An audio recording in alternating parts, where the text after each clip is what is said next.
this year's election will be the most important in America's history. And he took some more shots at Biden and Vice President Harris, claiming that they and the entire Democrat establishment are all co-conspirators in the sinister plot to defraud the American public about Biden's cognitive abilities. Meanwhile, Vice President Kamala Harris spoke in Vegas on Tuesday during a campaign event. She rolled out a new administration effort, to win over Asian American, Native Hawaiian, and Pacific Islander voters. But she couldn't get away from the elephant in the room, acknowledging the rough couple of weeks that it has been for President Biden amid the fallout from his debate performance. Now, Vice President Harris described what's ahead as the most existential, consequential, and important election of our lifetime. They seem to be on the same page about that. So let's hear more from VP Harris at her rally in Vegas. Most recently, the Supreme Court of the United States basically told this individual who has been convicted of fraud that going forward he will be immune for activity we know he is prepared to engage in if he gets back into the White House. Yeah, so Vice President Harris, she is scheduled to she's scheduled to speak in Dallas today. She will address the Alpha Kappa Alpha Sorority Incorporated 71st Biennial Convention at K. Bailey Hutchinson Convention Center in Dallas today. And tomorrow she'll be back on the campaign trail in Greensboro, North Carolina. They seem to be, both sides seem to be pretty riled up. And in other news, ironic news, it's all ironic. Anyways, the U.S. Marshals Service is confirming that 2 deputy marshals involved in a Northwest D.C. shooting are part of a protective detail for Supreme Court Justice Sonia Sotomayor. So basically, there was a carjacking attempt for Supreme Court Justice Sonia Sotomayor at her residence. An armed suspect attempt to carjack one of her the marshals last Friday outside of her residence. Now, both marshals fired at the suspect, who was later identified as 18-year-old Kentrell Flowers. Now, Flowers was wounded, and he is expected to recover. He is facing multiple charges, including armed carjacking, and it has not been reported if the justice was home at that time. They shot him in the mouth. They were actually in the car when they tried to carjack. Yeah, he lived. Yeah. You play stupid games, you get stupid prizes. So Now this happened, I think, a couple of weeks ago with Joe Biden's detail. Joe Biden's detail was outside his granddaughter's house. They tried to carjack a car, and they were there as well. So that was months ago. It was months ago. Secret Service. Yeah. But you keep playing around. You don't know who you carjack. You carjack the wrong person, and it's over. Yeah, and in regard around and find out. That's right. And in regards to what you said about the audio you played about the Vice President in the Supreme Court, I'm glad the Vice President said that about the Supreme Court, but I want her to go further and say the Supreme Court is no longer a legitimate institution. It's just a pure corrupt court at this point. Why would she have to say that? You said that yesterday. I'm not the Vice President of the United States of America. When the Vice President of the United States of America said that it holds a lot more weight, the President should be saying it at this point too. Like the President and the Vice President should be calling out the Supreme Court for the corrupt court that they are. They are no longer a legitimate. But why don't they say his name? Why don't they say Donald Trump? When we played the audio, she was like, "Yeah, there's a gentleman that the Supreme Court just allowed." No, she said his name after the fact. She did it after the fact. We only have so much time. But yeah, she definitely mentions his name. She calls him for sure. And I don't think President Biden should do a second debate. I think it's all right. I saw Whoopi Goldberg say yesterday on The View that if Biden had another bad debate in the second one, that she would join the chorus of people saying Biden should step down. Do y'all really think Biden's going to perform any better? No. And did you see George Stephanopoulos, if I'm pronouncing his last name right, say Biden can't do 4 more years? He just sat with him this weekend. He did both of them, Whoopi Goldberg and George Stephanopoulos, walked back their comments. So there's that too. Oh, because they got pressure. Somebody put pressure on him. That's his real last name? That's what that is. Yes, that's his real last name. Somebody put pressure on him and said, "You're not going to get no more interviews from the White House, or nobody from the White House is going to come on The View or your program if you don't walk these back." You know that's what happened. Of course. Absolutely. Cowards, man. Why are people so cowardly to speak the truth? I don't get it. But I'm with you. They shouldn't do another debate. If I'm Biden and I'm Biden's team, I wouldn't do another debate. And my excuse would be I can't fact check against Trump and he's a liar and I'm not going to do it. But there's no way in hell you put that old man back up on that stage like that. You shouldn't do it. Or you just do a debate and call him a liar every time he talks, because he will. It will be. Yeah, well, he was fired up yesterday talking to NATO, and even Fox said, well, even Fox had a headline saying that it looked good. But we'll get more into it in the next hour. That's your front page news. I'm Morgan Wood. And do you think Biden can do 18 holes of golf? Do you think he can walk around in the Florida heat and really play golf? Yeah. Golf ain't that crazy. Yeah, it'd be hot. It's hot, but he can figure that out. All right. Well, ride around in his little caddy. Get IVs. Get IVs the whole time. Oh, boy.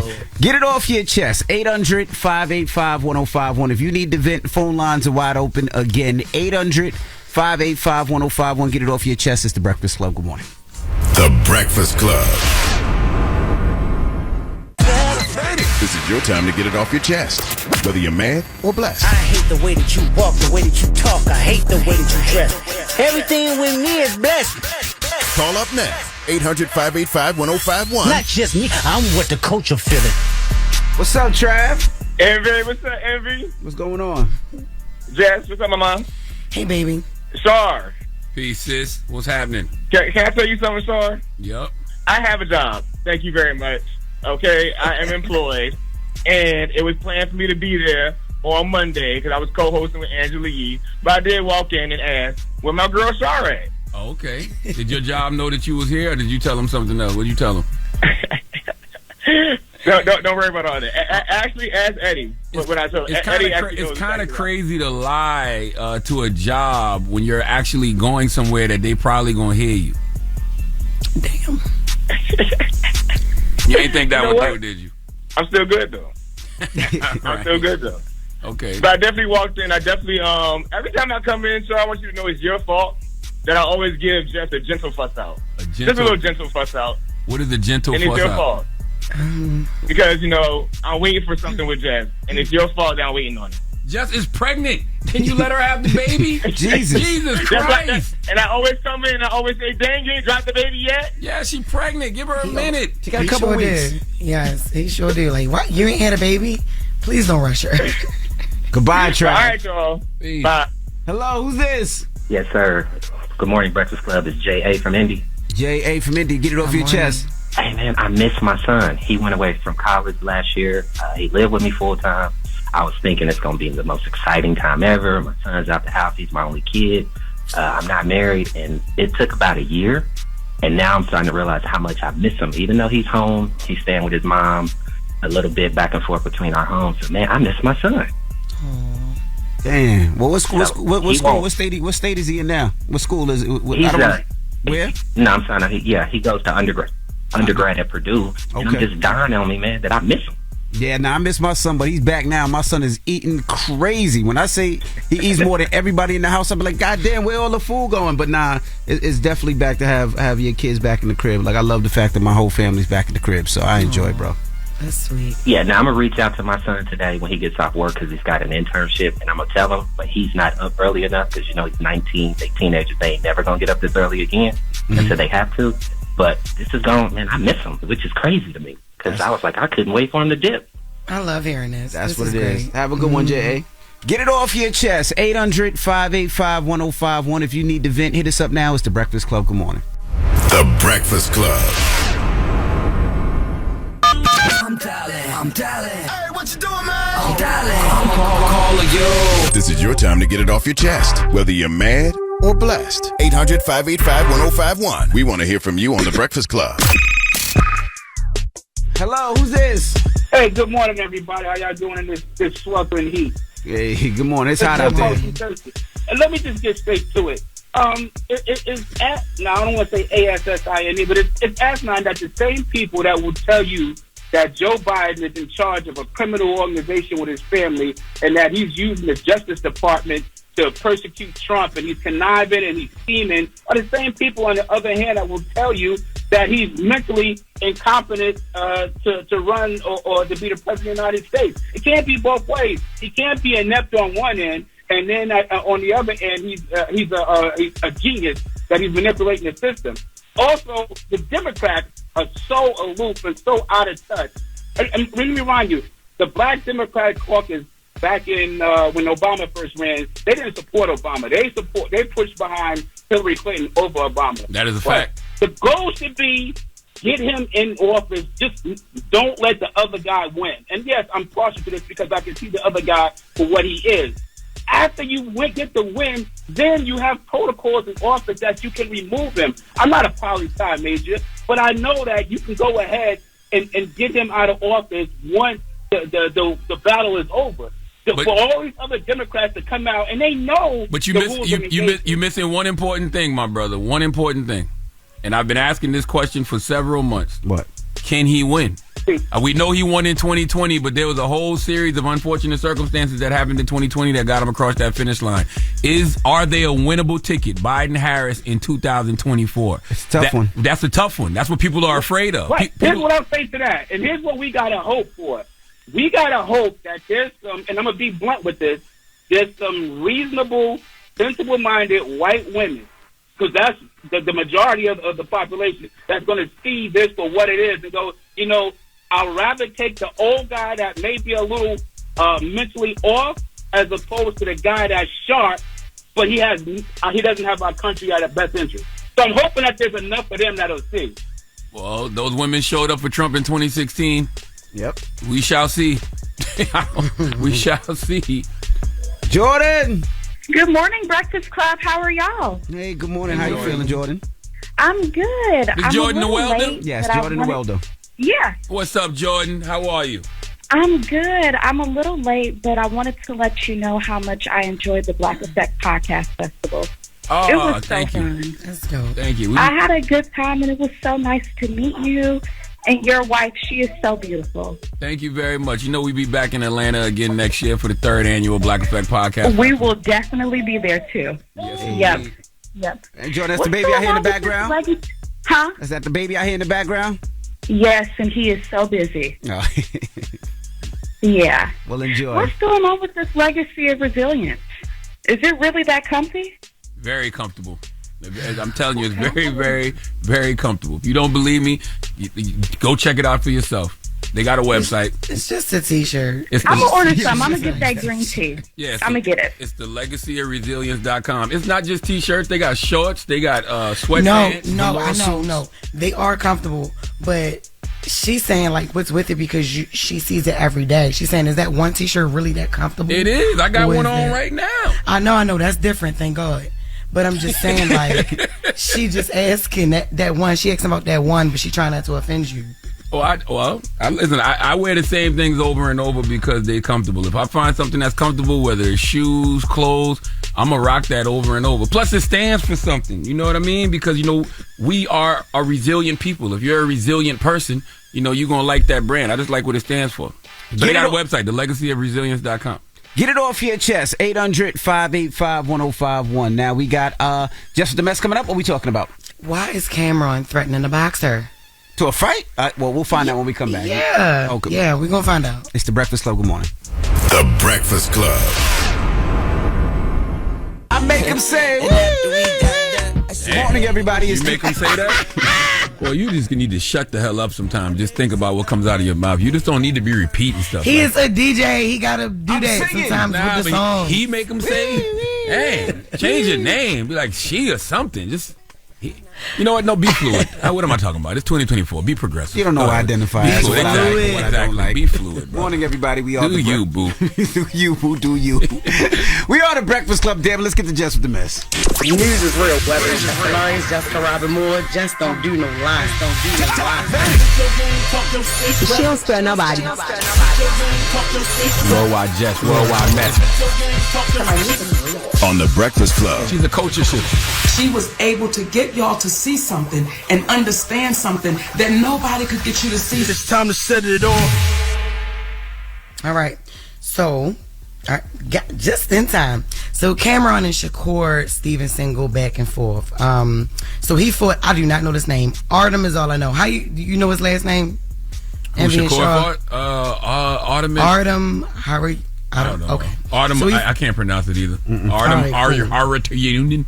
Yeah, that's not it, but we know what you mean. You mean. That sounds closer than what I would have got. But the fight, it was Saturday night in Newark, and Cam and May spoke on the fight during Monday's episode of that show. It is what it is, and we got audio for that. Play it.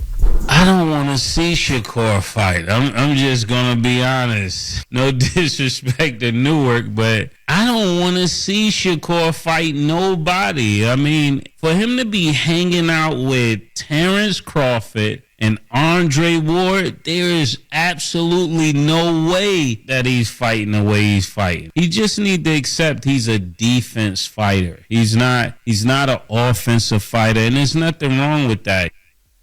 So they was like, you know, complaining about the performance, about his performance and everything. Because people was actually getting up, walking out. They were booing and everything. Like, everybody was just saying it was a boring fight. A lot of people were talking about it, but Shakur took to X to get back at Cameron and Mace. I mean, they have a big platform, and sometimes you just go for the person, the people that got the biggest platform. He jumped on there and he said, you know what irks me?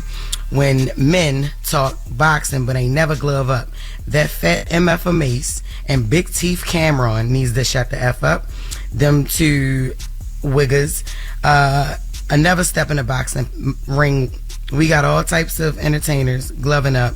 Tell these iggers to glove up or shut up. So of course Cam addressed Shakur's tweets in yesterday's episode of It Is What It Is. The point being is this: you fighting more after the fight. Trying to fight everybody on Instagram, on Twitter, or everything else because we seen it. What is you talking about? Then you talk about we should glove up. Shut the up. But slap fire out you. Shut the up. Then you getting boxing in the streets confused. Like, stop getting boxing in the street. Those are two different things. Because when a switchblade or something out and everything, you talk about better strap up. Why would you give that heads up? You dumb mother. Get out of here. You out your mother mind. If you want to impress me, step up and wait. Fight to your Fimo in Newark so you can knock your head to Irvington. Jesus. I think, well, first of all, Cam and Mace are hilarious. They are. Okay. Yeah. As violent as it may sound, it's still hilarious. It's and still funny. I think they being too hard on Shakur. I think folks are being too hard on Shakur because, as Mace said, Shakur is a defensive fighter, and Shakur's fights are considered boring if you're comparing him to somebody like Tank, because Tank is a knockout artist, and knockouts are exciting. But we should look at Shakur the way we looked at Mayweather. There was a time when people thought Mayweather was boring because he was a defensive fighter, and that's what Shakur is. You know, last fight they said he ran too much. This fight he walked his opponent down and had him backing up all night. He's just not a knockout artist. But I would love to see Shakur fight Tank. That's the fight I want to see. Yeah.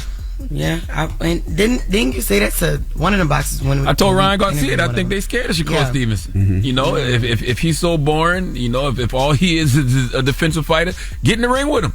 Because they be ducking the young boy. Get in the ring with him. But I'm hearing maybe we might see Tank Shakur this fall. I would love to see that. I would love to see that fight. Yep. Okay.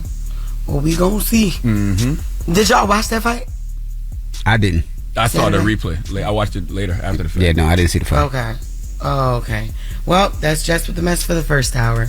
Jesus. Did you know the fight was on Red? Because I didn't even know the fight was on. I didn't see as much promo as usually a lot of these other fights. I knew it was on. I was just out the country. Fought in Newark? That's where he's from. Yeah, he's from Newark. Oh, I didn't know that. So that's like home court advantage. I didn't know they can do that in boxing. I thought it's always like either like Vegas or Barclays. Nah, they can fight anywhere. Oh, that's what's up. They can fight anywhere. All right. Damn, so we got. He won. He won, right? It was like 8 rounds. Yeah, he won. Okay, thank God he won. All right. Jesse. It's crazy when you get beat up at home. You be like, dang, he won at home. Can't he go back in the hood? No, he won at home. All right. When we come back, we got front page news. Morgan Wood will be joining us, and then Dr. Umar Johnson will be here. So don't move. It's the Breakfast Club. Good morning. Wake up. You're locked into the Breakfast Club. Morning, everybody. It's DJ NV, Jess Hilarious, Charlamagne the Guy. We are the Breakfast Club. Now let's get in some front page news. Good morning, Morgan. Good morning again. Let's get back into it then. So House Democratic leadership is backing President Biden as there are concerns over his ability to defeat Donald Trump and serve another term as commander-in-chief. Excuse me. Democratic Caucus Chair Pete Aguilar told reporters at a meeting yesterday his party is unified and he supports Biden as the nominee.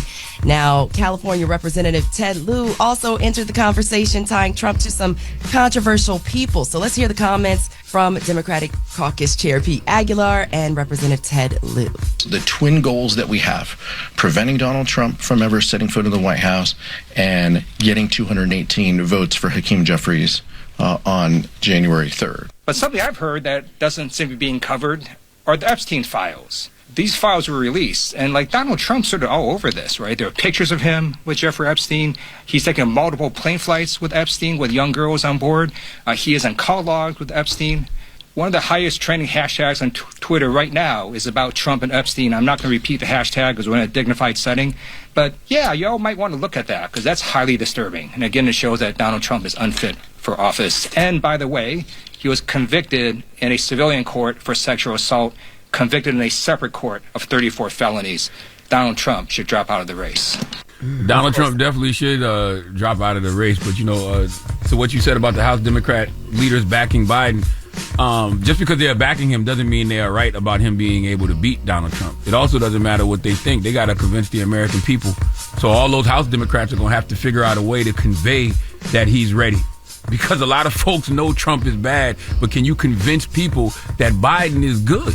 The same way we know Trump isn't fit for office. There's a lot of people out here who don't think that Biden is, mentally or physically fit for office but I think anymore. The majority of the time, all we're talking about is they're saying that Trump shouldn't be in office because of his criminal record, and they're saying they're right. Biden shouldn't be, running because of his age and the fact that it seems like he has early signs of dementia. But nobody's talking about what they're going to do when they become president. Oh no, they are. President Biden them definitely, lay out their agenda a lot. But, doesn't seem like as much. The only noise I hear is the fact that Trump has criminal records, he shouldn't be running, and the fact that Biden seems like he has early signs. I agree that the media should do a better job because all the media does is talk about how bad Trump is. The people who support Trump don't care. What they need to be doing, especially since everybody's looking at President Biden and asking is he physically and mentally fit for office, they should be constantly pushing the good things that Biden and Harris have done while they've been in the White House. That's what the media should be doing. I agree, and the things that they want to do in the next 4 years if they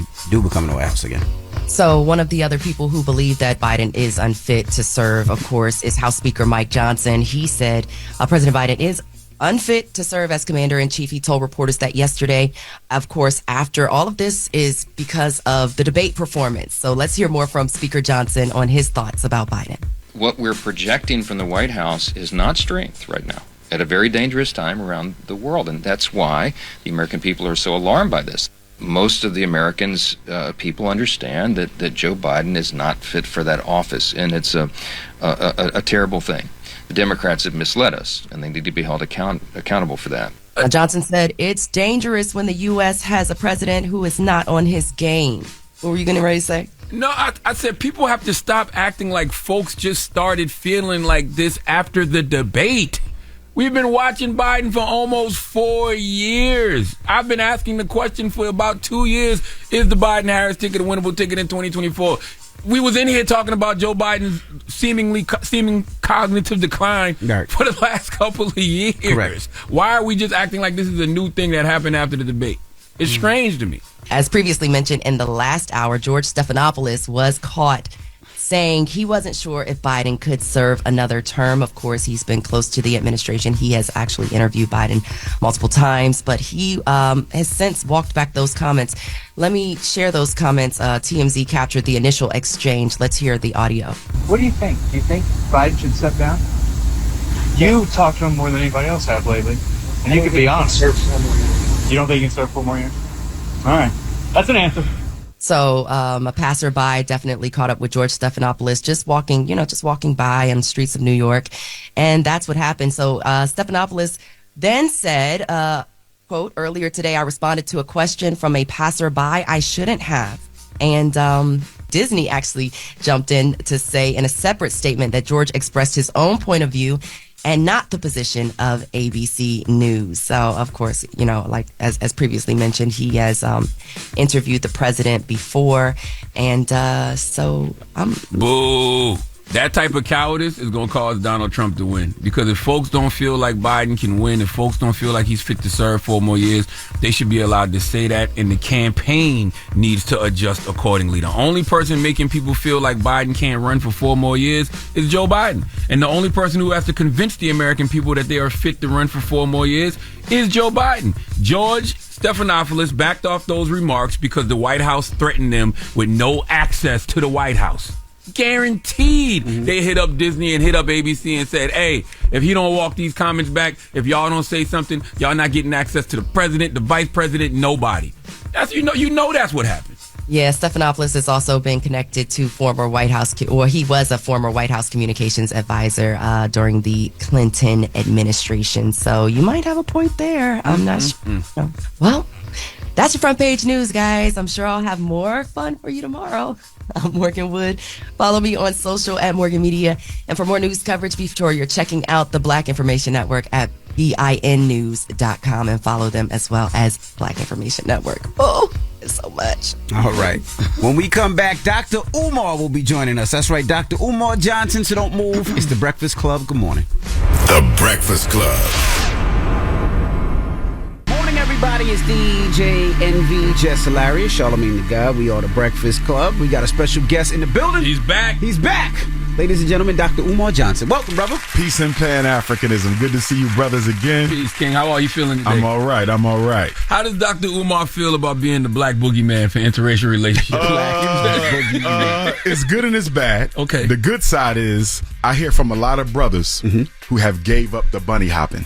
They send me messages, inbox. They stop me at the airport. So I do see the positive effect. You know, brother, I'm with a queen now. I see the difference. If I never listened to you, I would have never really evaluated my behavior. The not so good side is I also get the hate mail from brothers who are committed to the bunny hopping. Gotcha. Right? And they can be very aggressive in their repudiation of my position. You know, people think because you have such a love for black people that for whatever reason that translates to hate for white folks. Absolutely not. Because if that were true, why do I get so many requests for help from white parents? That's right. Why do I get so many requests for help from Asian parents, Arab parents? They don't have a problem texting my phone saying, hey, can I pay this consultation? I need you to look at my child's psychological evaluation.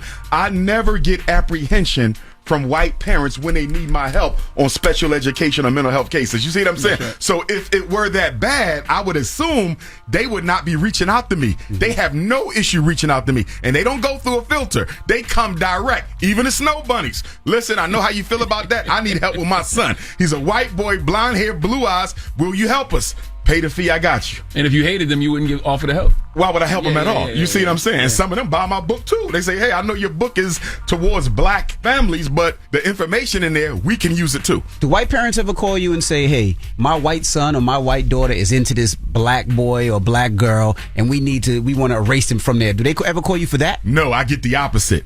I'll get the black mother who would say, Dr. Umar, my son is bunny hopping and it looks like he has a point of no return. Can you help me out?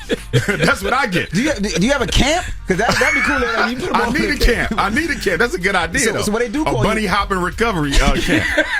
Bunny Hoppers Anonymous camp. I need a camp. That's not a bad idea. That is a very good idea. You just gave me an idea. So when they do call you, how do you break it down? Oh my God, they be upset like Dr. Umar, you taking a white girl to the prom, and I thought that was it. No. She's living with him in his dorm. No. They're about to move in together. No. She's pregnant now. What can I do? Dang. And the first thing I say to the black mother is, are you sure you did not model love or addiction to whiteness before your son?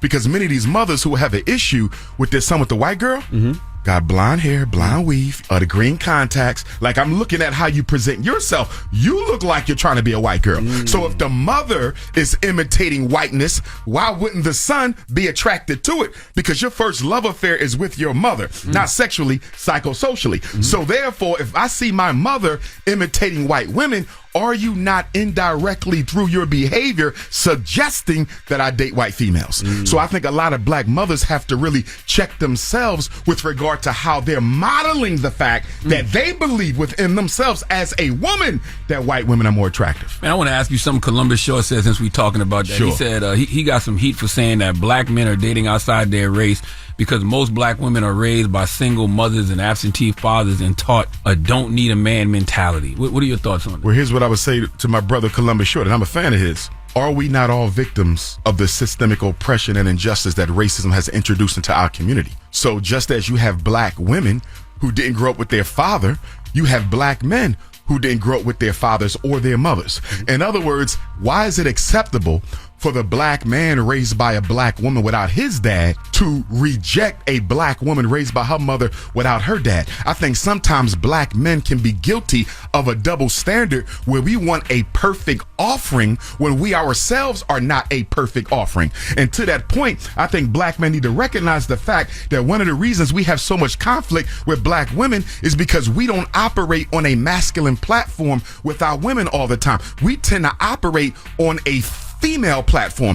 For example, when the woman gets angry, rather than you trying to understand your queen non-emotionally, that's what the man is supposed to do. Yeah. But guess what we do? Raised by single mothers, many of us, we reflect right back to them that emotional trauma that they throwing on us. So in essence, you have two females arguing, although one is in a man's body. Damn, Dr. Umar ain't playing today. Yeah. Let's get to it. There's a lot of things to talk about. Do you think President Biden should step down? I got a couple answers to that. On the one end, presidents don't make the final decisions anyway.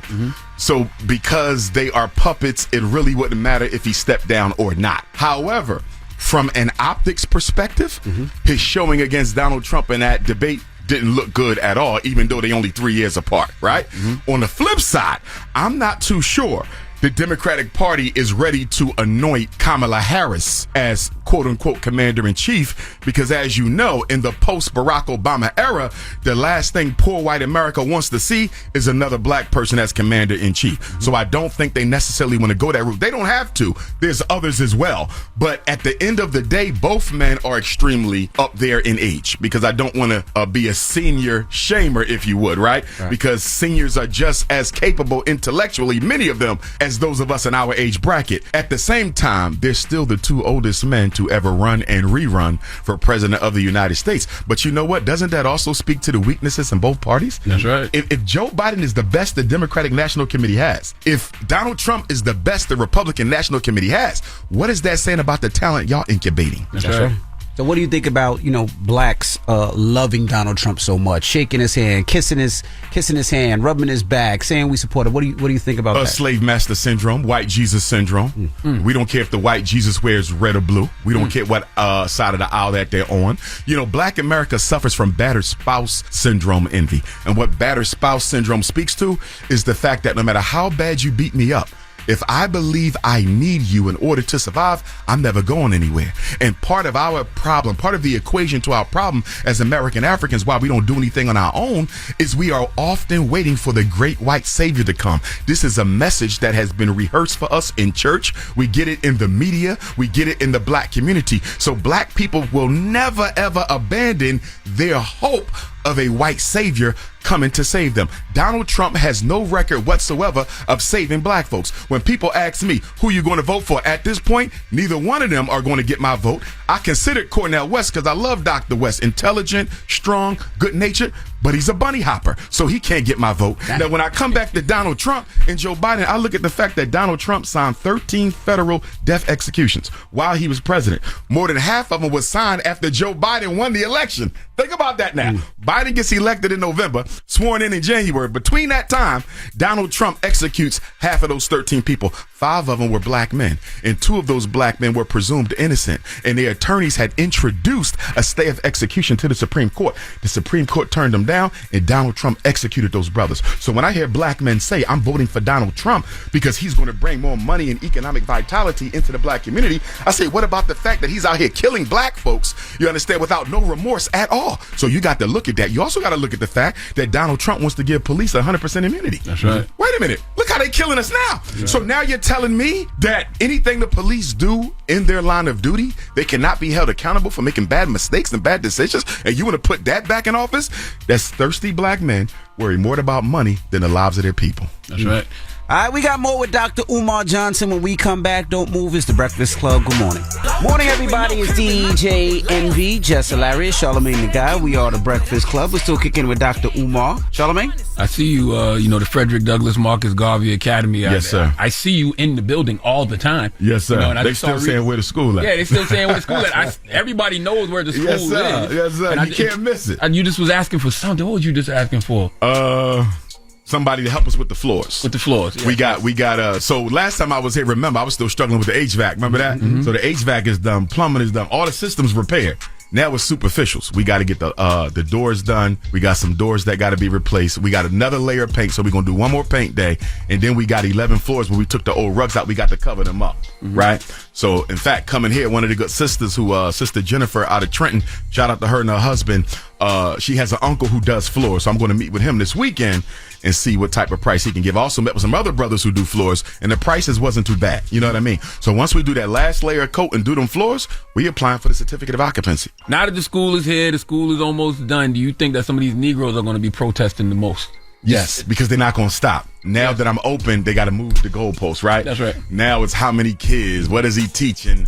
How many? They're never going to stop because the motivation is slander. See, in the beginning, I thought the motivation was truth. I thought people who questioned me sincerely just wanted to know, are you scamming us? And then when I started breaking everything down and showing them how I'm not scamming them and we ain't even spent no money because we ain't found no contractors, then I realized this ain't about the truth. This is about slander. Y'all just want to be entertained at my expense. So they're just doing this for kicks and giggles. Right. The YouTubian struggle streamers. They will slander my project. These YouTubian struggle streamers, that's what they are. YouTubian struggle streamers. They will slander my project to get an extra 100 views. Yeah. Literally, you go to their page. You did all that for 100 views, you thirsty struggle streamer. Yeah. You see what I'm saying? So my thing is, don't even feed them. Stay focused on the work. I was going to ask you, what were your thoughts on Diddy and everything that's going on with Diddy? We know what he did was horrific. Yes. But what are your thoughts on everything that's happening with Diddy? Yes, sir. That's all you say. If Kathy was dark skinned, it wouldn't even be I believe that. Absolutely horrific, indefensible. But the response from the black community, Envy and Charlamagne, I believe is somewhat hypocritical. And the reason I say that, when I look at the amount of black women who are abused in the community, and I look at the amount of black people who turn the other cheek to this. Being a therapist, I see these things. Black women being abused in the church, they're being abused in the temple, they're being abused in the masjid, they're being abused in the college, teenage girls are being abused in their homes by their boyfriends. So I see all these black people snapping out on Diddy, as they should. He was wrong. But you didn't snap out on your son when he smacked his girlfriend up in front of your face. You didn't snap out on your brother when he choked out his fiance. You didn't even snap out on your husband when he snapped out on you. So Diddy can be exposed and humiliated and shamed and embarrassed, but not the men in your life. When your son beats on his wife, when your uncle, when your cousin, when your frat brother, when your pastor is guilty of doing the same thing Diddy did, it gets a pass. But when Diddy does it, he has to be exposed. I don't like the double standard that we have. I don't like this hypocritical outrage at Diddy, but we don't see the same thing in the black community. For example, how many domestic abuse shelters have we opened since the Cassie Diddy film came out? If with that outrage,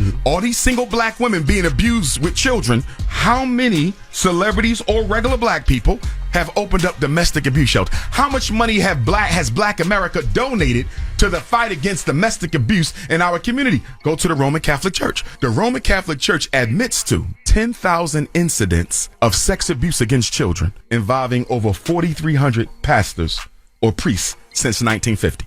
From 1950 to 2022, between 10 and 11,000 incidents of child sex abuse, 4,300 priests. Can I ask you a question? If what Diddy did is so bad, why do we still have 3 million African-American Roman Catholics? If we are against abuse, help me understand how this is wrong, but molesting our kids are not.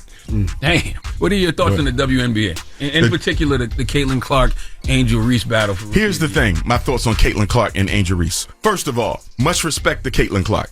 Because to her credit, I don't feel she came into the WNBA acting like she was the savior. I did not get that from her.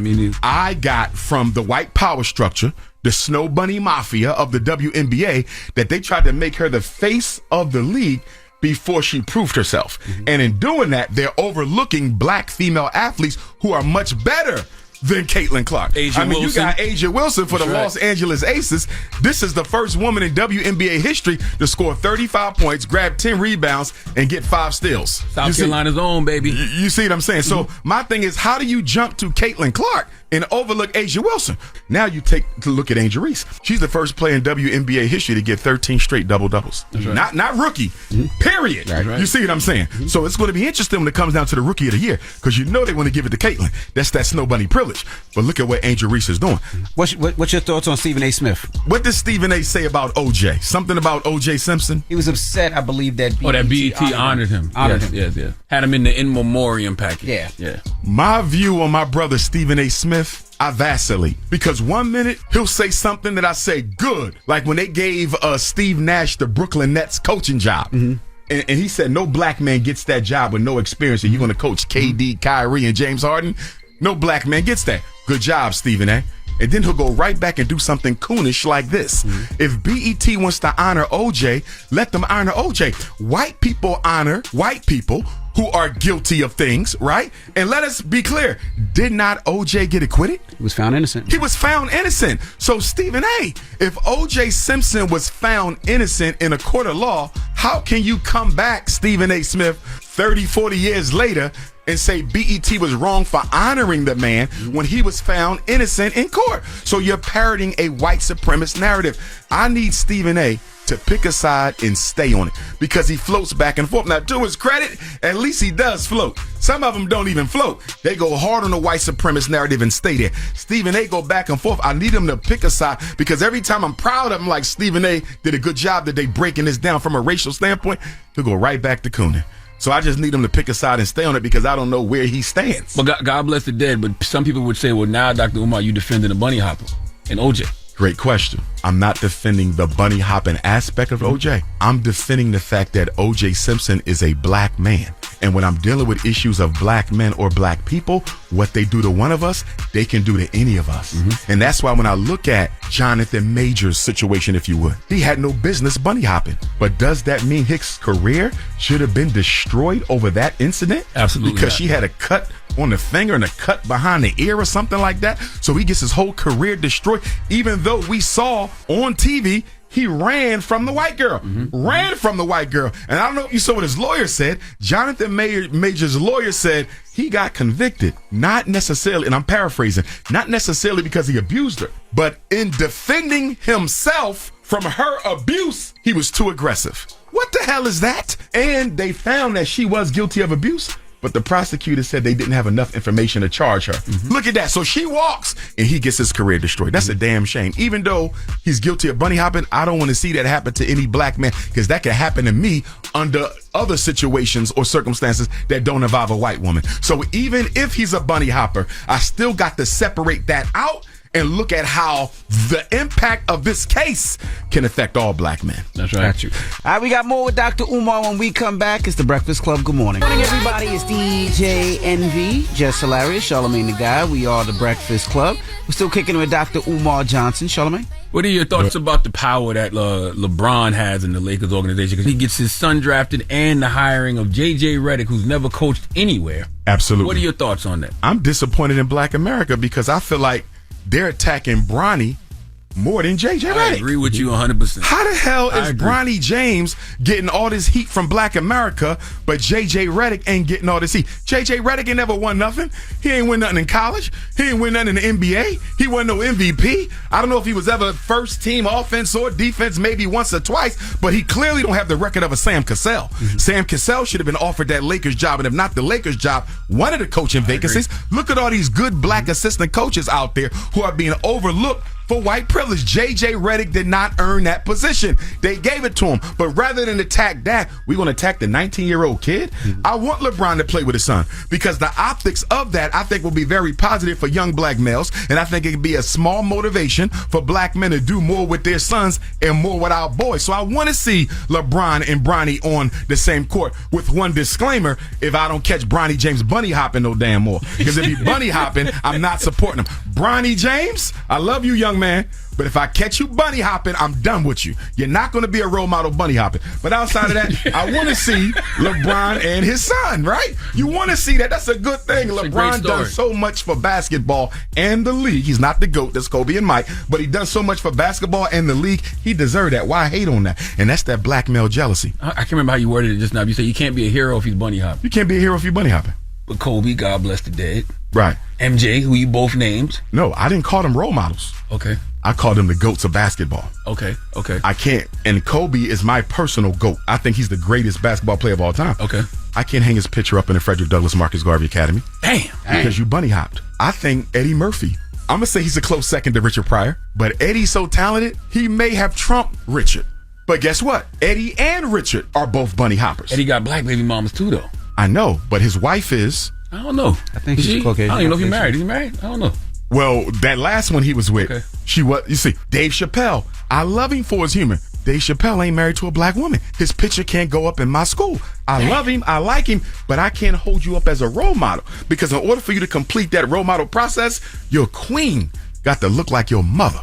You see what I'm saying? And so I can't hold them up. I can respect them. I can like them. But role model, meaning black men is to come in your image, in your stead, in your path. I can't do that. And that's why I'm hoping Bronny James does a bunny hop because he's going to get a lot of his father's cachet. And to LeBron's credit, he married Savannah, a beautiful African queen. I need Bronny to do the same thing. Kendrick Lamar versus Drake. Here's my issue with Kendrick Lamar versus Drake. First of all, shout out to Kendrick. I think he's one of the more socially progressive rappers. Absolutely. I don't see him worshiping materialism like so many of the rest of them do. I like Kendrick. And when he brought those brothers together to celebrate without any violence, the whole community loving it, I thought it was beautiful. Shout out to Kendrick. But Kendrick, I need you to keep that same energy when it's time to fight against gentrification in Los Angeles. Because black people are being displaced in extreme numbers in Los Angeles, Compton, South Central, Long Beach, all in that area. So don't just bring out people together to party and to support your beef with Drake. Bring them together to protest, to march, and to organize against gentrification. Black incarceration rates in California are some of the highest in the country. Kendrick Lamar, why don't we organize against that? Organize to hire some of our young people. Organize to build a school. Organize to build a hospital. I like what he did. But don't tell me you only did that to celebrate the beef. Use those brothers. Bring them back together and achieve something systematically to help our people out. Same thing go for Drake. You in Canada. Black people in Canada struggling, but nonetheless, they catching the same hell. Miseducation, mass incarceration, gentrification, police genocide, economic apartheid. Drake, are you thinking about building a school? Drake, are you going to open up a supermarket? Drake, are you going to open up a farm and teach these young kids how to farm? Same thing for Kendrick Lamar. Y'all got the money to do it. I'm not pocket watching, but don't bring those people together just to party. You got to bring us together to do something because what you're doing is you're playing on people's emotions. Black people see Crips and Bloods coming together. Shout out to both of them, piecing it up, working together, enjoying themselves with Kendrick. That was good. We need the social. We need a break. We need a release. But brother, we also need political progress. We also need economic structure. We also need social progress. So don't just limit it to that. Take it to the next level. Do you put black over everything, Dr. Umar? Explain that a little more when you say, do I put black over everything? I asked you a couple of questions in this. Like, go ahead. Black magic or white privilege? Black magic. Black beans or white rice? Black beans. I love black beans. Okay. Black and Miles or white owls? I blow black and mild smoke on my ancestor shrine, so I'm going with the black and mild. Would you rather slip on black ice or play in white snow? Let me slip on the black ice. I'm black over everything. Would you rather be in a blackout or listen to white noise? Would I rather be in a blackout or listen to white noise? I would rather be in a blackout because I do most of my meditation in darkness. Okay, I got. Would you rather have black gums or white teeth? Give me the black gums. What's worse, telling a white lie or being blackballed? Being blackballed. Because if you tell a white lie, they call it a white lie because it's supposed to be innocent. When you're blackballed, you're shut out. Okay, with a piano, do you hate there's more white keys than black, or does it make you happy that the black keys are on top of the white ones? It makes me happy that the black keys give you a stronger sound than the white ones. Wow. Okay, are zebras white with black stripes or black with white stripes? They're black with white stripes. Damn, Dr. Umar is really black over everything. Damn. Okay. Ladies and gentlemen, Dr. Umar, we appreciate you for joining us, brother. Yes. Now, if people do want to help and donate for your school, of course, can you give them the information where they can absolutely. donate? Also, I just started a new mailing list. So I want all the viewers, supporters to go to any of my social media pages. You could go to drumarjohnson.com, but you can go to Twitter and Instagram at Dr. Umar Johnson, Facebook, Dr. Umar Ifatunde, and TikTok, Prince of Pan-Africanism. click on the bio, click on my link tree, and subscribe to the mailing list. I'm going to start sending out once a month updates because not everybody on social media. Then I get suspended for whatever reasons, ever so occasionally, from going live. So this way I can stay in touch with them. One of the things I'm going to be doing before the election is I'm going to put together the Bishop Turner National Independent Black Political Movement. I want to bring all young black voters under the age of 30 together, trying to get a couple million of us, enough to make some noise, and we're going to demand a meeting with both nominees from both major parties. All right, we're going to sit down with Trump, sit down with Biden. If you don't come and have a conversation with us, we're not giving anybody our vote. The black vote only matters if it gets organized. If anybody needs to reach me, consultation with your children, mental health evaluation review, you can text me direct. The number been public for 19 years. 215-989-9858. That's 215-989-9858. There you have it. Dr. Umar. Dr. Umar Johnson. Appreciate you for joining us, brother. Thank you, fellas. Thank you. And it's the Breakfast Club. Good morning. All right. Morning, everybody. It's DJ NV, Jess Hilarious, Charlamagne the Guy. We are the Breakfast Club. Let's get to Jess with the Mess. News is real. Whether it's Jess Hilarious, Jessica Robin Moore, Jess don't do no lines. She don't spare nobody. Worldwide Jess, worldwide Mess. On the Breakfast Club. She's a culture shifter. She was able to get y'all to see something and understand something that nobody could get you to see. It's time to set it off. Okay, so Diddy is enjoying his life, and it's angering his alleged victims, or at least their lawyers. It is. Pictures of Diddy white water rafting and boarding a jet were recently released, and people were upset by the pictures because they feel like Diddy is, still like trying to show that he's living his best life and seemingly ignoring all of the heavy allegations against him right now. So the lawyers of Cassie and Audrey English, that was the lady that I reported on yesterday. Cassie's lawyer, Douglas Wigdor, he said, I don't think white water rafting will prepare him for the choppy waters that lie ahead. Yo, people be so funny with the words they be saying. All you gotta do is just say, "Why is he out here doing it?" That don't hit the same though. It's gotta hit. You know what I'm saying? I gotta correlate the white water rafting with his future potential legal waters. Troubles. Choppy waters. I gotta make it flow. I was like, oh, okay. What else is Diddy supposed to do though? That's what I'm saying. And then I said yesterday that Tyrone Blackburn was Audrey's lawyer. That I got that because that came from out of her mouth. I clipped a clip from a recent interview that she did. The interviewer had asked her about Tyrone, and she was like, "Yeah, like he advised me on this, that, and the other." And so that's her lawyer, but she also has another lawyer, Ariel Mitchell Kidd. So yeah, whatever. She had something to say too. She claimed that Diddy's actions are motivating his alleged victims to pursue justice further. And she said, after seeing defendant Combs whitewater rafting and jetting around on his personal plane, seemingly enjoying life despite all the atrocities, I just ate that word up. He has caused and has been accused by countless individuals over decades. Mrs. English is even more motivated to ensure justice will prevail. But yeah, well, how is he supposed to be moving now? But yeah, when y'all say his actions, you mean him just living his life like that? I really want to know, what is he supposed to do? Yeah, that's what I'm sure they don't want him outside at all. But the thing is, the whitewater rafting, he didn't even post a picture. Somebody just a fan just posted a picture of him do it. So I mean, like you said, he lives his life a certain way. Diddy flies private all the time. Like, what do you expect Diddy to do? If he gave his life to the church and became a pastor, folks will complain about that. Yes, they will. They're gonna complain about anything. How dare he be in the church? It's right. Even though the church is probably where he needs to be to get his damn soul right. He might be in the church. I don't know what he's doing. I don't know. Like once again, what is he supposed to do? I don't. Right. I'm not sure. Is there a way to act when you're facing these kind of allegations? Like, I don't know. Hide like Saddam or something. I don't know. That's what they basically want him to do, like not be seen. But he gonna live his life. Diddy dirty money. Crazy. All right, so also I ain't gonna do that yet. Sexy Red responds to tour criticism. So she announced her tour, Sexy Red for President. I didn't even know that was the name of the tour, but that is so funny.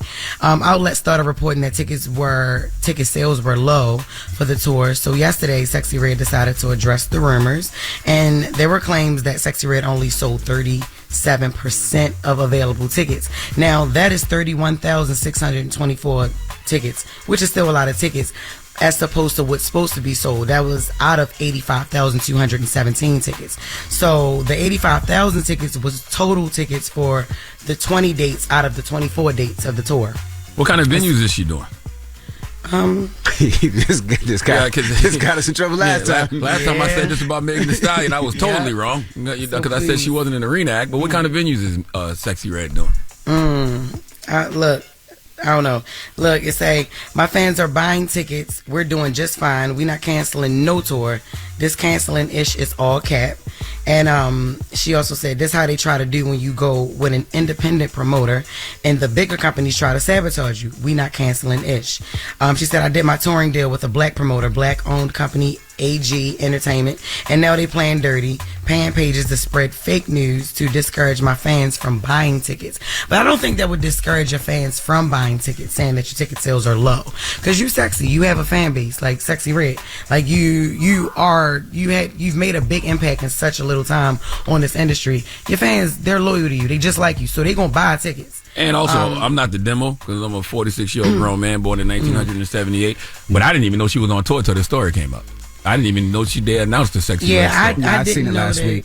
And shout out to AG. You know AG is Alex from Atlanta. He owns a bunch of clubs in Atlanta, and I think he helped with the tour with Gunna. I think he helped with the tour. I think even with Chris Brown. So he knows what he's doing, and I'm 1,000% sure that they will sell out some tickets. But what she should do, I'm not sure if it's arenas or not. And look, I don't care that I don't know. So anybody get mad, that's on them.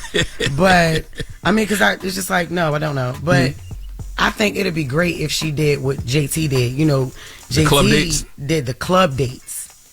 That's exactly who Sexy caters to. Yeah, what happened to club dates and what happened to like House of Blueses and you know, just doing like theaters? Like, does everybody feel like you have to? By the way, I don't know if Sexy Red's doing arenas or not, but does everybody feel like they just have to be some type of an arena act? You know what kind of career you got to build and what kind of catalog you got to have to fill out arenas? Now, this is the thing. When you said what you said about Megan, okay, cool. I seen her as an arena artist. For Sexy, it is too early for me. Even with the big impact and the sponsorships, her doing the WWE or whatever and all that, it is too early, in my opinion, for her to I disagree. An arena tour. Is she doing arenas? I don't think she is. She's doing the Barclays, so she must be doing arenas. But I would say this: the reason I don't think it's too early. One, Sexy Red is the biggest artist. One of the biggest artists in the club right now. When you go to a club, you're playing at least 4 or 5 Sexy Red records, probably 6 Sexy Red records. And not only that, it depends on ticket prices. If your ticket prices are reasonable and not $200, $300, $400, people will come out. And I think Sexy Red is an artist that can do it. Now, I think they should make it the way you can buy tickets with food stamps. But if you can buy tickets with EBT, you think it sell out? I think immediately sell out. That is so funny. I don't think it's funny at all. I'm being dead serious. But I think it's funny that you just said that. But arenas are like 23,000 people and 18,000, 16,000 sometimes. Yeah, depending on how they do the seating. Yep. But I'm just saying, like, no, in my opinion, it is too early. Although, because it's like, yo, you know how many songs you have to fill that show? Can you let all hoes in free before a certain time at an arena? Shut up, man. You got to buy a ticket, right? You got to buy a ticket to get in the arena. Okay, but you know what? They would have said the same thing with Gunna, though, right? Because you look at Gunna's catalog, and Gunna sells out arenas as well. Gunna sells out arenas. Yeah. I think Sexy Red shouldn't have a problem selling out arena, and I think she would. Like I said, she is the hottest artist in the club right now. As far as records, you're playing 6 Sexy Red records if you go into a club, or you go into a strip club or a nightclub or whatever you want to call a day party. You're playing 6 records. Well, get it sexy. The 6 records. Sexy. Yep. I didn't mean it like that. I meant like get it sexy. Oh, sorry. Like, go out there and get your money. Sell your tickets. Well, that is Jess With The Mess. All right, thank you, Jess. Jess, during your baby shower, how many Sexy Red records did you play? 2. No. Okay. You didn't play Get It Sexy? You ain't gonna play I'm Looking for the Hoes? That's the best one. No. Drake and Sexy? No, I didn't play. You didn't play Pound Town? I played Pound Town and Get It Sexy. Yeah, that's how your little ass got pregnant right there.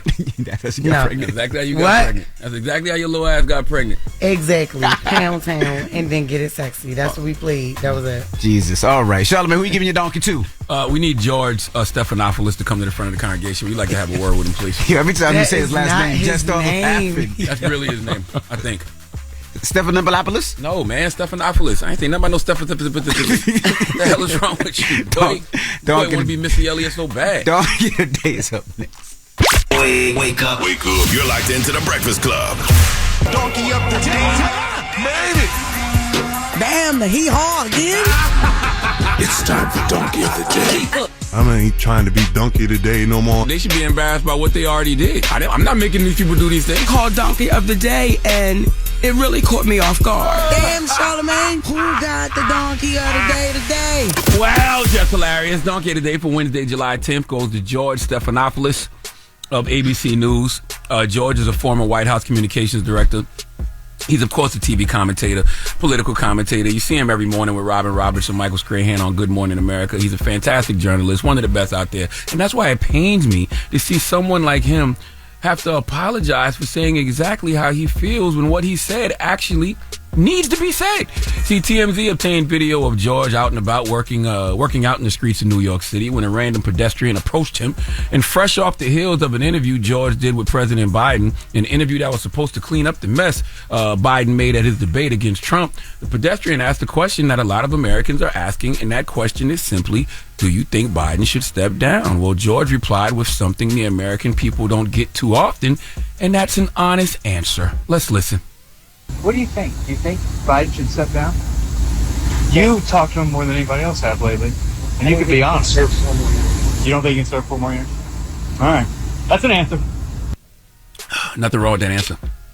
If folks don't feel like, Biden can serve 4 more years, if folks don't feel like Biden can win, if folks don't feel like he's physically or mentally capable of, serving 4 more years, then they should say that, because I've been asking a simple question for over a year now. Is the Biden-Harris ticket a winnable ticket in 2024? Most of the polling I'm seeing says no. So whether you are a high-ranking Democrat in the party or a pundit on TV, you cannot lie to the American people about what they see and feel. You don't gain the trust of people like that. The reason this man in the street asked George about Biden was because George has been up close and personal with Biden. He just spoke to him. So it is beyond damaging to hear George say that he doesn't feel President Biden can do 4 more years. But the follow-up question for George should have been, well, who are you going to vote for? I can almost guarantee George would say Biden, because George gives a damn about democracy. I'm sure the pedestrian would say to George, well, if you don't think he can serve 4 more years, why are you voting for him? George's answer would probably be, because these are our choices. Okay, Trump and Biden. So I have to choose one. Or you can choose to stay home. I can guarantee you a former senior advisor to the Democratic Party is not going to stay home. Now, why is George getting donkey of the day? Because yesterday, George Stephanopoulos apologized for his comment on Joe Biden's second-term White House chances. In a statement obtained by NBC News, George said, earlier today I responded to a question from a passerby. I shouldn't have. ABC News also said in a statement, George expressed his own point of view and not the position of ABC News. You know why this bothers me? Because journalists like George are people we trust. Okay? They're people we trust. So if George thinks Biden, can't serve another 4 years, he should be allowed to say it and deal with whatever backlash comes with that. But truthfully, it shouldn't be any backlash, because we should appreciate a journalist like George telling the truth. Journalists like George owe us the truth, and when the truth is spoken, the Biden campaign should adjust accordingly. The Democratic Party needs to adjust accordingly. The only person making George feel like Biden can't serve another 4 years is Joe Biden. And the only person who has to convince the American people they are capable of running for 4 more years is Joe Biden. And if Joe Biden is sitting down with folks like George and George walks away feeling like he can't serve another 4 years, guess whose fault that is? President Biden and his campaign. If folks don't think that ticket can win, then damn it, put together a plan that changes people's minds. Because if you lose in November because you choose to ignore polls, more importantly, you choose to ignore the feelings of the people, then that is your fault. Okay? And I'm giving George donkey today because the only reason he backed off those remarks is because I guarantee the White House threatened ABC with no access if they didn't. I know how this works. They know how damaging what George said about President Biden was. So someone made a call and said, if y'all don't walk this back, we will never sit with ABC News ever again. All access to the White House and the president and the vice president will be denied. Guaranteed that's what happened. And that's a damn shame that people would go to those lengths to suppress the truth. And that is what discourages people in regards to this whole voting thing. You don't lie to people and attempt to finesse people people and pee on people's leg and tell them it's raining. Just tell me the truth, because I already have eyes and ears. Okay, y'all don't want Biden to drop out. Fine. Y'all don't want Vice President Harris at the top of the ticket. Fine. But don't lie to me about how you feel in regards to this 81-year-old man. If you don't think he can serve another 4 years, cool. Thank you for confirming what I already believed. But I also know I only got 2 choices in this coming election. So now that you've told me you don't think he can serve another 4 years, tell me why I should vote for him anyway. Hey, Trump has 34 felony convictions, charges of fraud, election subversion, obstruction. Okay, he led an attempted coup of this country, and he's the primary architect of an institution that is no longer legitimate called the Supreme Court. He selected 3 of those corrupt-ass judges that have abolished Roe v. Wade, that have made it legal for state and local officials to accept bribes, and made presidents immune to criminal prosecution for official acts in office. With all that, people still feel like they're going to vote for Trump anyway, so you mean to tell me that folks can't handle the truth about Joe Biden and still vote for him in spite of? They can look past all of that with Trump, but not for Biden. This is what I mean when I say Republicans are more sincere about their lies than Democrats are about their truth. Republicans have no problem saying, so what? Keep it moving. Meanwhile, George Stephanopoulos tells the truth, and now he has to apologize for it instead of being on Good Morning America this morning having a discussion about why he feels Biden can't serve 4 more years, but also why he's probably going to vote for him anyway. Please give George Stephanopoulos the sweet sounds of the Hamiltons. Oh, now you are the donkey of the day. You are the donkey of the day. Yee-haw. I'm starting to think y'all purposely turn up the heat when I do Donkey today for some reason. It's been extremely Honey, they hot. be loving you with that little fan. Yeah, I think that's what it is. They want to see me do the fan.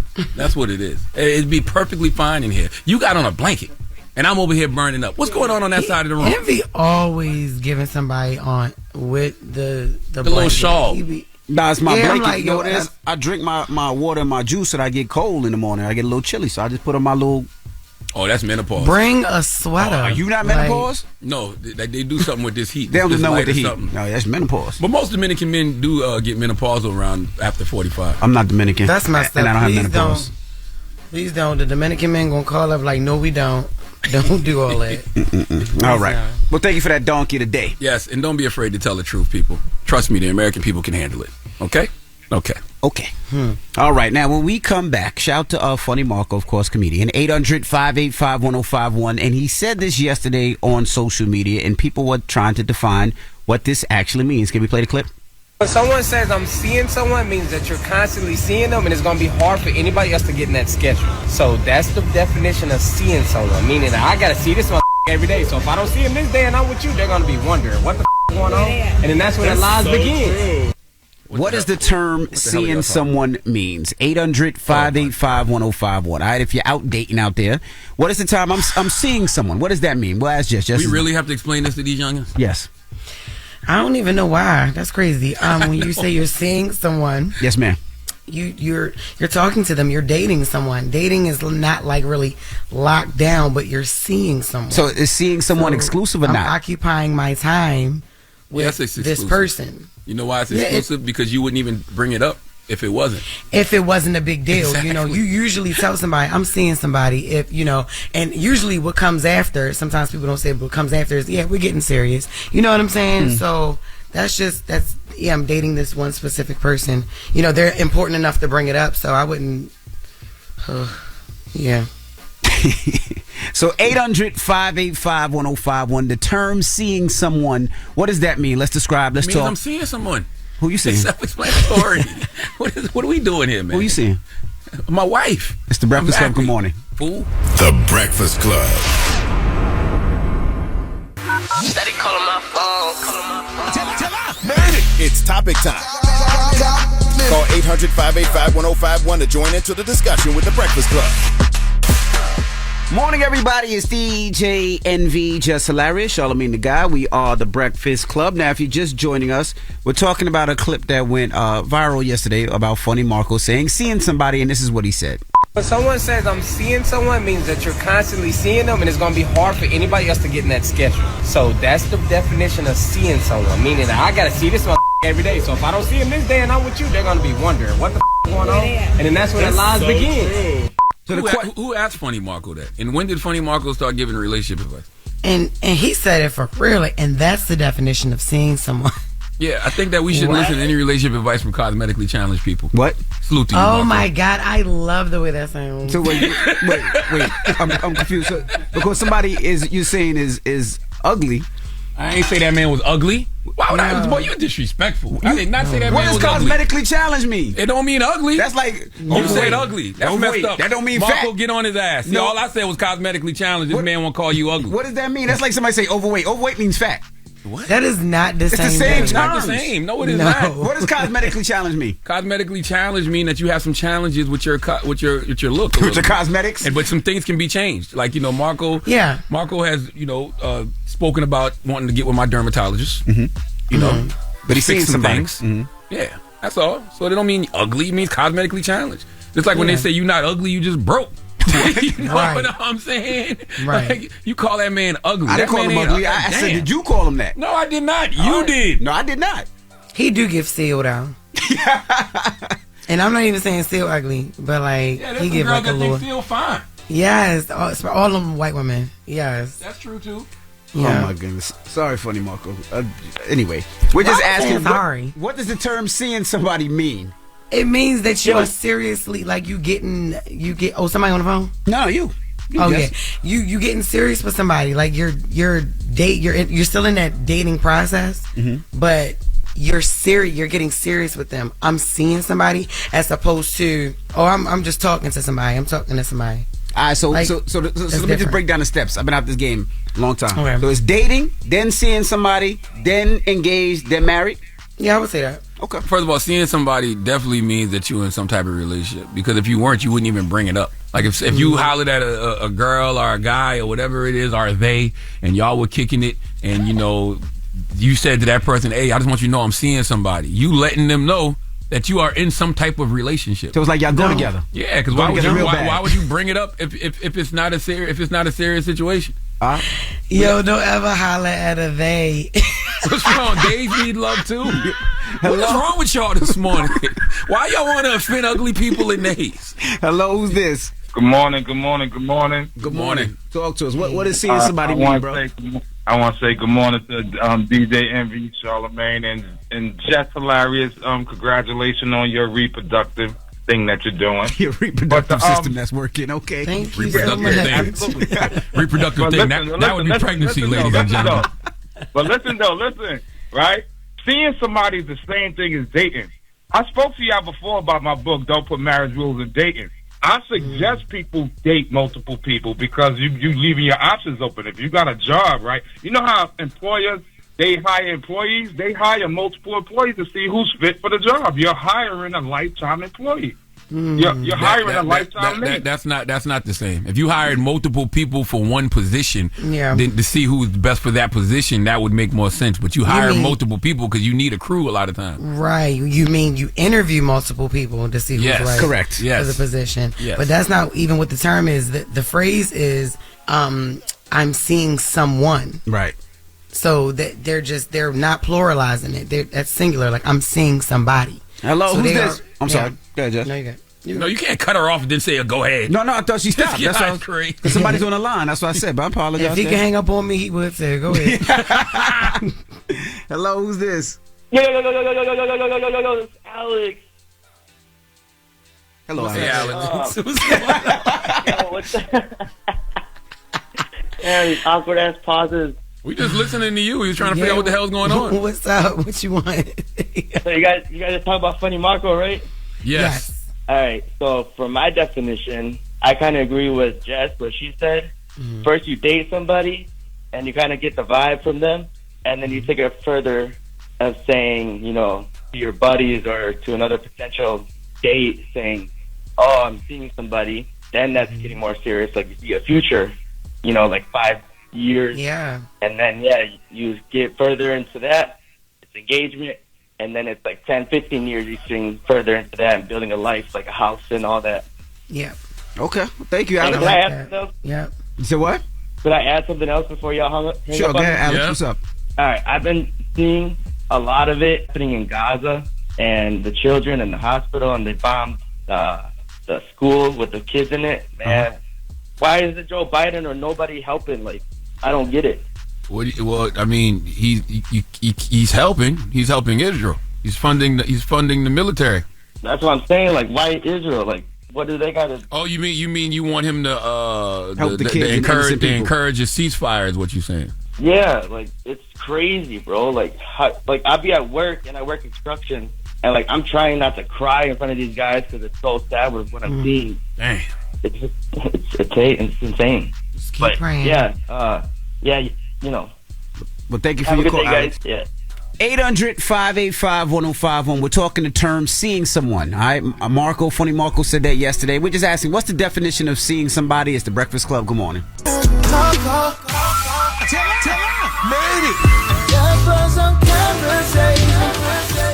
y'all talking about it, you know we talking about it. It's topic time. Call 800-585-1051 to join into the discussion with the Breakfast Club. Morning, everybody. It's DJ Envy, Jess Hilarious, Charlamagne the Guy. We are the Breakfast Club. If you're just joining us, we're talking about a clip that went viral yesterday. Funny Marco. Salute to Funny Marco. He was talking about seeing somebody, and we're asking, what is the definition of seeing somebody?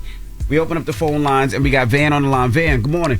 Hey, what's up, DJ Envy, Charlamagne, Jess? Peace, How y'all man. doing today? Good, brother. Blessed, black, and highly favored. How you doing, brother? I'm doing good, man. I just wanted to touch on the topic. Yep. So for my generation, we don't really say we're seeing someone. We say we're talking to someone. But that don't mean you're dating. You could talk to many people. We say we're talking to someone. What's your generation? How old are you? He old. I was born 1990s. Oh, please. Oh, for real? I was born in 1978. You know, our generation, we used to say we going together. Yeah, and we then going our together. parents would be like, where y'all going? Absolutely. Can I say one more quick thing real quick? Yes, sir. Something you said earlier. I love you guys. You're a voice for the black community. It pains me when you say that there's only two options in this year's election. There's actually a third viable candidate, Robert F. Kennedy Jr., who just hit 20%. And in a three-way election, you only need 34%. So he's definitely a viable candidate. And I encourage all my black folks to look up his policies. All right, brother. Listen, yes, technically there are is more another options, candidate, but you got to be honest. We know how this rolls, bro. Right, correct. You just said 1%, and the other ones have, 48 and 49%, or 48 and 47, and some are undecided? And it does bug me out that ever since 2016, where you had candidates that people don't necessarily love, whether it's the Hillarys or the Trumps or the Bidens and the Trumps, it is amazing to me that no real viable third-party option has been able to come up. Hello, who's this? Yeah, this is Mark. Mark, good morning. Good morning. It's DJ Envy and Charlamagne. Hey, what's up, bro? We're talking about the term seeing somebody. What's your thoughts? Yes, sir. My thoughts is that it's like pre-dating. It's kind of like I look at relationships as tantamount to like the hiring process, right? So when you got candidates, you're just seeing them, and then when you get exclusive, it's more of a now you're dating. Okay. Now you're dating. I don't believe that, because there's no reason to tell somebody you seeing someone if it's not serious. Because, like, say I'm interested, right? Say there's a person that wants to holler at me, and I'm talking to them, and I go, well, I'm seeing someone. Isn't that going to discourage that person? Exactly. So why even bring it up? Absolutely, but I think that that's a weapon for women to, like, if they're not interested, they kind of say, I'm seeing somebody, just to kind of never mind you. No, you've been rejected a lot of times. No, that's not what people say. No, you just don't talk to the person. Now, if somebody's saying that to you and they actually don't mean it, that's you. That's on you. You know what I'm saying? But usually it's said when somebody is seriously seeing somebody, not to curve someone. Yeah, I look at it as if it's to curve somebody. Sometimes a person, or they just might feel like they have too many candidates. Like they're kind of about to make that decision to go exclusive.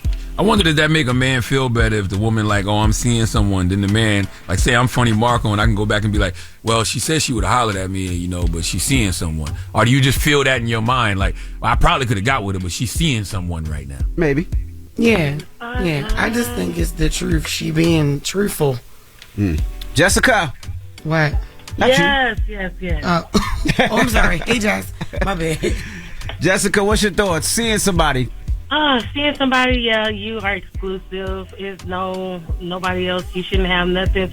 Let them little homegirls know, hey, I'm getting serious with this young lady. I'm getting, you ladies let a man know y'all getting serious with somebody. Hey, be on your grown folks stuff, Your grown folks stuff. Be promiscuous. Okay. Yeah, you ain't gotta be promiscuous. Yeah, seeing someone, yeah, definitely exclusive. Okay. Thank you, Jessica. I agree. Like, I don't see why you would tell somebody you seeing someone if, it don't mean nothing. What's the point of bringing it up? But I think most people say that usually when they want to get out of a awkward situation, like when somebody's trying to kick it to you, be like, oh, I'm seeing somebody. Like, I think I would hear it a lot then. Nah. Right? If you're trying to get out, you say, I'm married. Yeah, you just, But if you got a ring on. Or I'm gay. I used to always do that. You gay? No, I'm saying I used to say that when the guys. You set yourself up for that guys would try to holler at me and I would be like, I'm gay. That's why everybody think you a little stud now.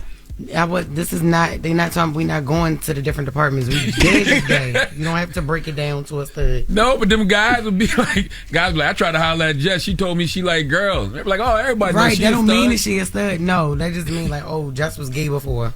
No, you give stud energy, Jess.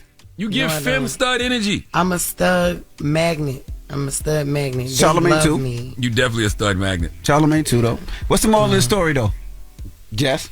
If you're seeing somebody, you're dating them. Like, you're getting serious with them. So that's just what the definition is. I'm on my way to being exclusive with someone. So that's just what it is. All right. That's the moral of the story. I'm seeing somebody. I'm seeing them. That's it. Right. Walk off. And for the record, I don't attract studs. Okay, I attract big gay. Okay, I'm talking about super feminine gay men. Yeah. Okay, just want you to know that. I think it's kind of both for you. Yeah, studs just like I'm the homie. You know what I'm saying? Yeah, they like being around him. Yeah. But the gay men, they be like, listen. I'm on. They got me on their walls. I'm telling you. He loves it too. He loves every little bit of it. What's wrong with that? Nothing. I appreciate it. Nothing. They got me in their walls. Boy, what? Big Sexy want me to walk down this highway with him right now. You should. You really should go down there. Walk down the highway. We got Jess with the Mess coming up. Yes.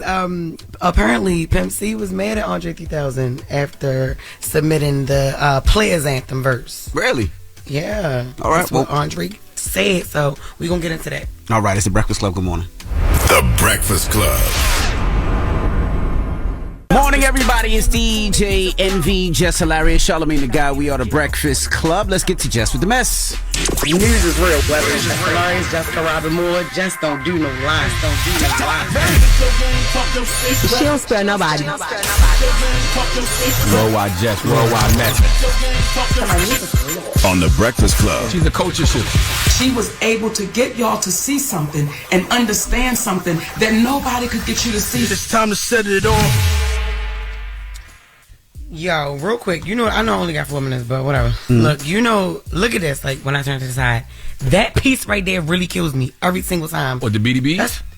That's like the struggle of it. Yeah, but it's always like that, though.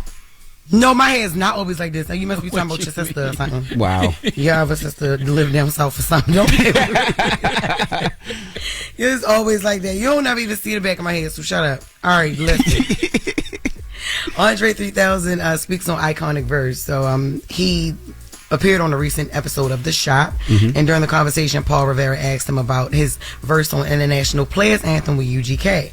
Dre's verse on that song is debatedly one of the most iconic verses in hip hop. But apparently everybody didn't feel that way in the beginning during the making of the song, and this is what he said. The UGK verse. Oh, of course. Which so good, right? Rest in peace, Pimp. But I got a story about that. Pimp was so mad at me because they sent the beat, and I, wrote my verse, put my words down, and I took the beat out for me to rap. When I sent it back to them, Pimp was like, "Man, this motherfucker, man, this don't goddamn, this don't goddamn take my beat out. Like, who the you think he is?" So he was really mad at the choice that I made to take the beat. And then I don't know if it was Bun or somebody. They were like, "No, but you understand when that beat dropped though, it set it off. So it's almost like a setup." And For you. It's for him. So it worked. And once he got there, he was like, okay. But he was so mad at me. I mean, that's still one of the hardest songs. That song is a classic. It's one of my favorite hip hop songs ever. Yeah, Top I can 3 understand. ever. I love that song. Yeah, and I can understand why Pimp C would be upset because, if you made a beat and Andre 3000 sent it back and he ain't rapping over the beat, you're like, what, you ain't like my beat? But it was the right artistic choice. Yes. Because when that beat drops drops and Pimp C comes in, my bitch, I choose it. Lover never without a rubber. Never in the sheets like it on top of the covers. Money We on the played dresser. that 4 times. Top notch. Played that 4 times at my baby shower. Crash me up. We played that 4 times at my baby shower, so yeah. Did you? Okay. I love that song. Yes, that's my jam. Like, I don't play with that. Damn, Mack said he would have known that if he would have got invited. All right, That's what anyway, Mack so this is what we doing. Evelyn Lozada exposes Jackie Christie. So I know y'all probably don't watch Basketball Wives, but for the women that do, on this week's episode of it, Evelyn found some interesting information on Jackie Christie. Evelyn and Jackie are both longtime cast members on the show and always had a complicated on and off friendship. So clearly they're not friends in this season. They try to hold on with them ratings. I'm telling you, because the beef don't even make sense at this point. Most people know that Jackie Christie for being married to retired NBA player Doug Christie for over 25 years. Actually, I think she's the only one married on there to a basketball player. So it's like her show, sort of. It makes sense that she's on there. But Jackie surprised the ladies on the show when she revealed her marriage to Doug was her 4th marriage. Nobody knew that she was married 3 times before. So following that news, Evelyn took it upon herself to hire a private investigator to dig into this woman's life, her past life. This is what they came up with. I use a specific database, and the subject that you asked me to search, I came up, she's got 15 total names. I have a full preliminary background, and it looks like she was arrested. Holy Jackie Marie Wilson was arrested for prostitution for October 20th, 87. Yeah, so it was a misdemeanor, and it looks like she was charged. Looks like, according to this, which we have to verify, it looks like she was convicted. Evelyn got a lot of money to waste, a lot of time to waste, because, like, what is this? Why are we doing this? But the thing is, Jackie was reportedly born in 1969, so if the prosecution charge is legit...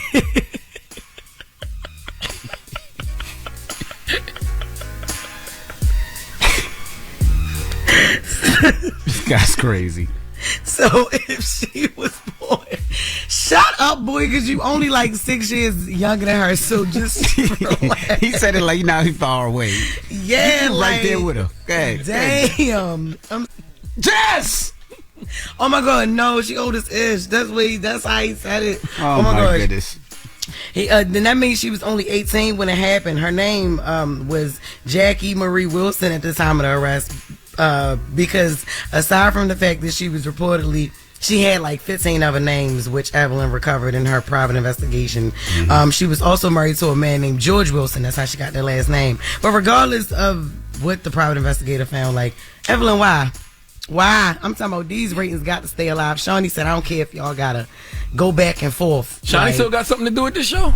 This is Shawnee's show. Shawnee O'Neal. That's her show. Has she ever had another cast? Because I feel like Basketball Wives has been on forever. Has there ever been another cast? Evelyn left for a minute, and then she came back. And they like came back.